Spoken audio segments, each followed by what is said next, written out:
What's up, gamers? Carl here, and Palia is dropping its biggest update yet with a new map, a new quest line, new NPC, and much, much more.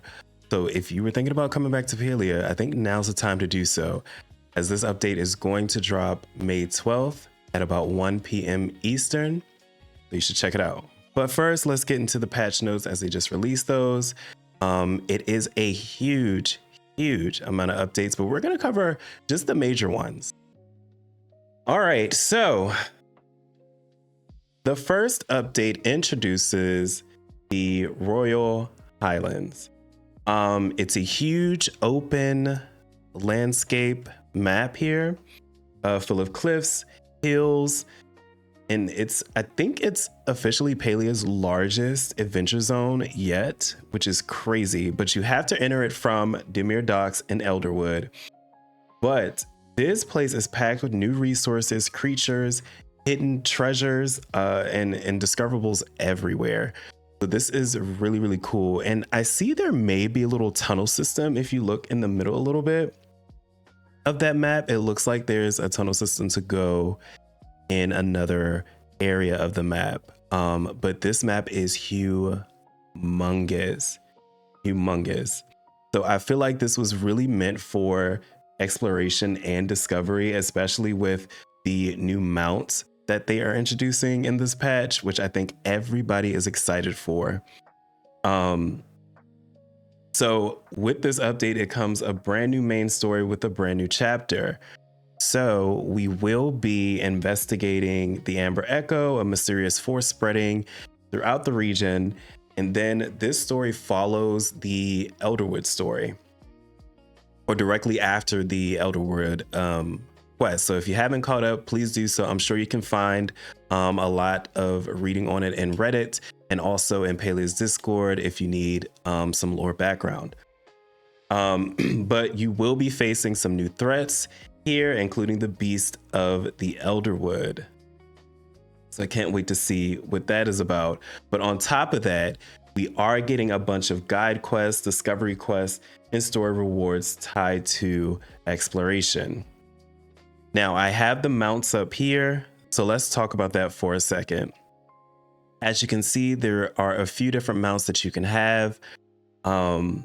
This is for the first time ever you can ride horses across the world. You can unlock your first horse through a quest immediately on entering Highlands. So as soon as you get there, you will be able to start that quest and get your mount. And not only that, but you will be able to breed, raise, and customize these horses. So as you can see, if you look at the patch notes, it'll show you how you can customize your riding experience with these horses. But the breeding and ranching is going to be a big thing. So the horse breeds include Dawnspur, which will be your starter horse, of course. The Aquindu Thoroughbred Phoenix Fire Dawnspur, which is a rare variant of the Dawnspur. So with these mounts, you will have multiple speeds. So walking all the way up to sprinting, I think there are about 5 different levels, maybe 4 levels that you can go. And then the stamina system affects your movement as well. And you do have fully controllable riding, even manual camera options, which in the patch notes, it will show you how to get to those options and customize them in your settings. So as we move forward, the quest and villager updates will have a lot more quests, which I spoke about earlier. And as time goes on, these villagers, once you complete the main quest line, the villagers, NPCs, they will all change where they're going to be. They won't be in their normal areas anymore. They're going to be branching out more since the Royal Highlands is open and you progress through the entire story. So you'll find them in their not so normal spots, which is really cool. I like that change. Going down, we have our brand new NPC Eshelon, who is the new villager. He's a scholar investigating strange energy in the Highlands. He has ties to the region's history and artifacts, and he works alongside you to uncover what's going on. So he plays a central role in the story and new systems, especially the artifacts and relics that you'll find.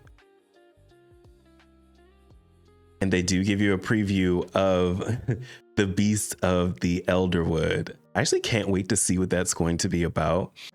All right, say hello to Amber Echo, a new discoverable in this update. So it is the new primary resource and currency in the Highlands, found in crystals that encase objects in time.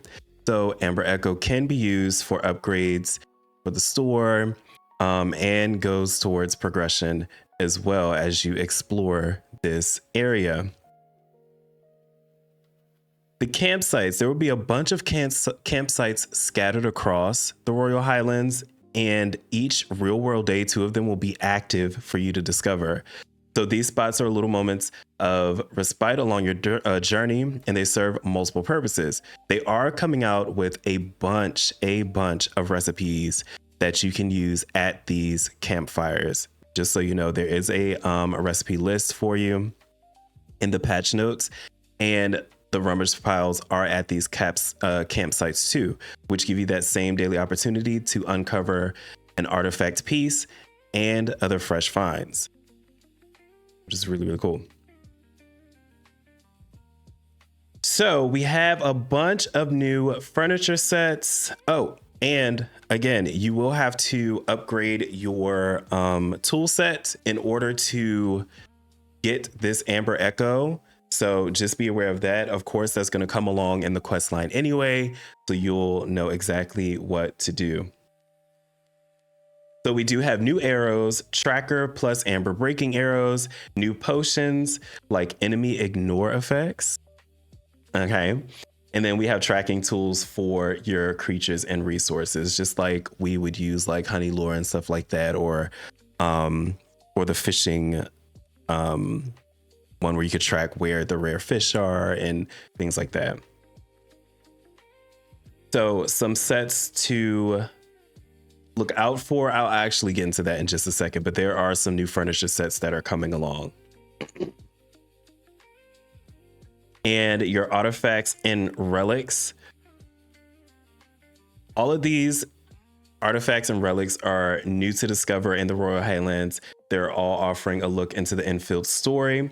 Most artifact pieces can be found in rummage piles and are tradable with other players at the trading stations, similar to the ones in Elderwood. Your relics in Royal Highlands are acquired as you progress through the main story. You'll receive the first tier of all 4 relics, each tied to one of the 4 infields. Once you've completed the main story, Eshelon will guide you in restoring them to their full potential, now up to level 5. So equipping a relic applies its benefits to all members of your party, making them a fantastic tool for you and your party's adventures. Please note that these relics only work in the Royal Highlands, and previous relics will not work in this zone. Okay, that's really important. So you have 4 different relics here. So mining in the Royal Highlands, you do have a new material called Jadium. So the material is similar quality to Palium and can be collected via mining in the Royal Highlands. You can acquire the recipe for the Jadium bar at the Mining Guild store. Whitestone, iron, and gold are also available for mining in the Royal Highlands. As far as foraging goes, they're introducing a variety of new forageables in this new area to expand our crafting and cooking options. So we have the Dawn Spur Lily, the Royal Heather, Golden Fern, and Royal Wisteria. While you'll still find familiar resources from other areas of Palia, the Highlands also features unique materials with brand new uses, including special ingredients for the new campfire recipes that I was talking about earlier. So we have our hunting creatures. These are masked creatures. So hunting masked creatures have a chance to reward their elemental mask as drops, which are used to unlock vaults. Each mask type can be sold for a significant price and has a star quality version that can also be used as decorative items in your store. So masked creatures all summon a shield. If the player shoots an unshielded part of the creature, it will be stunned for a few seconds and the shield breaks. But if the player shoots the shield, it breaks and the player cannot shoot again for a couple of seconds. Dispel arrows are particularly effective bypassing the shields. Each type of mask comes from a different type of elemental flow, giving them unique defensive abilities that require different tactics to take down. So we have Pyro Flow, which is red, Hydro Flow, which is blue, Terra Flow, which is green, and Arrow Flow, which is yellow. So this is really interesting. So Pyro Flow red, the most aggressive with the shield in front, creatures will charge at you. Getting hit by a charge blocks you from shooting for a couple of seconds. Hydro Flow blue, these are shielded on their back and are prone to fleeing. Terraflow green, these stay down until the creatures are alerted. Once alerted, they create a 360-degree shield. And then Arrowflow yellow, their shield turns on and off in a 360-degree sphere. Oh, Palia's trying to make us work. You're trying to make us work for the kill. Okay, that's cool. That's pretty cool. All right, we have the Jack Cat, a new hunting creature found in the Royal Highlands. These mischievous rascals are tricksters and thieves, and their name is directly tied to the playful chaos of the jack-o'-lanterns, which were inspired by the Jack Cat's antics. So Jack Cats are quick, but they do not burrow and hide. If they get away, they will run off and escape until they feel safe to rest. Their quick rabbit-like movements make them an exciting, probably less predictable addition to your hunting adventures. Alongside Jack Cats come new items, trophies, and accomplishments such as Jacked Loot 1 of each kind of Jack Cat foot, Halcyon Hunter, Jack Cat hunt all tiers of Amber infected Jack Cats, and then Elemental Mastery, hunt all 4 types of masked Jack Cats. Now we have the Royal Sernuk. Royal Sernuks come with their own set of accomplishments. Same as above, hunt all tiers of Amber infected Sernuk, and then hunt all 4 types of masked Sernuk to get the Halcyon Hunter and then Elemental Mastery accomplishments. So the Royal Sernuk is a variant of the familiar Sernuk. They're also tougher than regular Sernuks, requiring more hits to take down, but in return, they drop higher quality loot, making them a worthwhile challenge for hunters exploring the Royal Highlands. Insect catching. So we have a bunch of new insects. So we have the infield moth, the banshee beetle, and more. You see, I was about to read that whole list. Psych. No, go ahead and look at that patch note list. But no, it's pretty cool. They do have a blue crab, king crab. So this is going to be really, really interesting. Alongside the insects come new accomplishments. Highland entomologist, catch every type of bug in the Royal Highlands at least once. Master Highland entomologist, catch a star quality version of every type of bug in the Highlands. Amber entomologist, catch an amber infected version of every type of bug in the Royal Highlands. This update is giving us so much to do. All right, new fish. The waters of Royal Highlands are also the home to a variety of new fish. Like the insects, these fish trace back to in-field experimentation. Some may look familiar, but are the evolved descendants from what once was. So we have a bunch of new fish here. Oh, it's a long list of fish. Oh, yes, indeed. And then you have your accomplishments that go along with that as too. Highland Angler, Master Highland Angler, and then Amber Angler. Campfire recipes, I talked about this earlier. We have a bunch of new campfire recipes, a bunch of teas. We have ankh and grits, then we have rice and beans, beans on toast. So that's lit. But what we are really anticipating is the furniture making and decor. So we have some good set updates. We have the Aristocrat decor set, the tea time furniture set, and we also have the ancient home line with the 3rd story building update or upgrade. So the storage tier can also increase by getting the JDM chest. So your overall storage capacity will increase by 4,000. Players can now have a maximum storage capacity of 18,000. You can purchase the JDM chest in the Amber Echo store. So here's a preview of the Aristocrat set.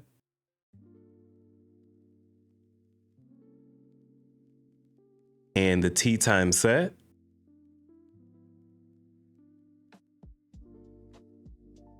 We have new tents. We have the JDM tent in Field. Taylor? How do you pronounce that? Yo, don't do that. Don't do me like that. Royal Ruby, and then Highland Fields. We have some fancy pods.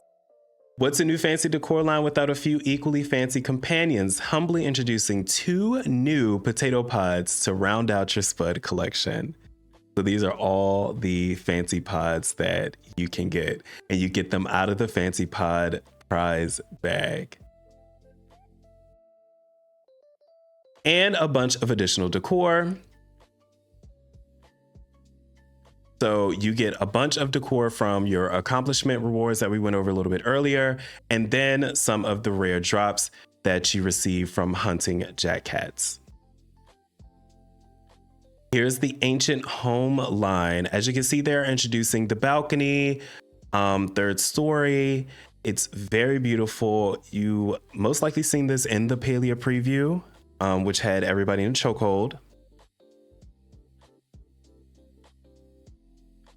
And we have a new lunar path. This is Path of the Pony. So here are some of the rewards here. You can get a unicorn mask, ancient homeline pieces, stickers, tool skins, landscapes, and more. Now the monthly bulletin and bundles will be updating.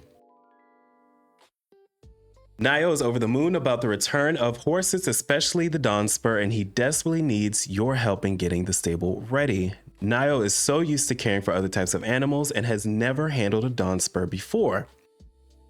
So he's quite panicked and he wants it to be perfect. So we're going to step in and help him prepare to make sure everything in the stable is in shape as he prepares for his Dawn Spur debut. So the Kilima store has rotated for this patch, bringing in fresh finds and seasonal favorites while cycling out some long-time items. So some things leaving the store: Year of the Naga template, Bountiful Blushing and Royal Blossoms nameplates, Year of the Naga poster, Year of the Naga plush. Staying around for another season, we have the Vivid and Fiery Blossoms nameplates, Spooky Spectral Blossoms, and Fantasy Cottage floor. New to Kilima Coin store in this patch will be Floral Fantasy and Lilac Stripes wallpapers, pearlescent petals, and eclectic floors, string-like decor recipes, and Raleigh voucher. As always, limited time cycle items do cycle out, but that doesn't mean they're gone forever. Items leaving the store may return in future rotations. So make sure you grab what you want before it drops out. Outfit dye system customization. So they have a bunch of new aspects you can dye. So you're gonna have to unlock palettes in order to use this new clothing dye system. So in this patch, this system supports all default outfits and a selection of our most popular premium outfits. Over time, they will continue to roll out the feature to most outfits. And they expect many additional outfits to be supported in the next patch. So we have a huge community event called the Long Ride event. So for us, the Royal Highlands are calling and trails are rife for hoofing it. The Long Ride runs from May 25th to June 1st. For this event, every meter you ride around mounted and every Amber Echo you gather count towards a single shared goal, the Mount Multiplier. The more you ride and collect, the higher the number climbs. And we all know the bigger the number goes up, the better. Here's how it works. Your distance traveled on a mount gets multiplied by the Amber Echo you collect along the way. Example, 30 meters traveled times 20 Amber Echo equals 600 points toward the community total. So just ride with your friends, collect Amber Echo, and explore the entire map.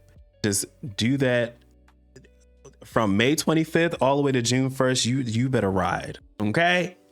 Ride and collect points. It's always best to do it with friends anyway. And I'm sure a lot of your friends are going to be returning to this game just like you are to enjoy this new update. All right, there is a new launch startup cinematic, new player nameplate, cookie of the day update, and then ceiling decor no longer blocks placing additional floors above it. You can now decorate ceilings freely without needing to remove items before building upward. Alchemist Fireplace and Conservatory now support wallpapers. You can add wallpapers to those areas. Premium store updates. We have the Highland Champion collection. We have the Ashwood Ranger collection. The Paddock Prim. The Courser Casual collection. That's nice. And new riding licenses have been added to the premium store, available immediately. The newest horses can be registered under the riding license system, allowing it to be ridden as a mount on your adventures. The Phoenix Fire Dawnspur riding license, which will be 2,550 Palia coins. They have a bunch of new supporter packs as well. You have the Highlands supporter pack and the Royal Highlands supporter pack, and a bunch of other quality of life fixes. So again, one of the biggest updates we've seen in some time from Palia, and I'm super excited to get into it. I will be streaming this live on Twitch on Tuesday. I will be live at 1 p.m. ready for the update and ready to dig into the new quest line. So as I said earlier, I will drop the link in the description for not only my Twitch, but also the patch notes, so you can review that on your own if you want to see any more detailed information about this new update. But until then, Palians, I will catch you next time. I hope you enjoyed, and I hope you got the information that you were looking for. As always, be safe, have a good time gaming, and I will catch you a little bit later in the next Palia video. Hope to see you on my Twitch soon. You can follow me at iCombatCarl on Twitch. Take care.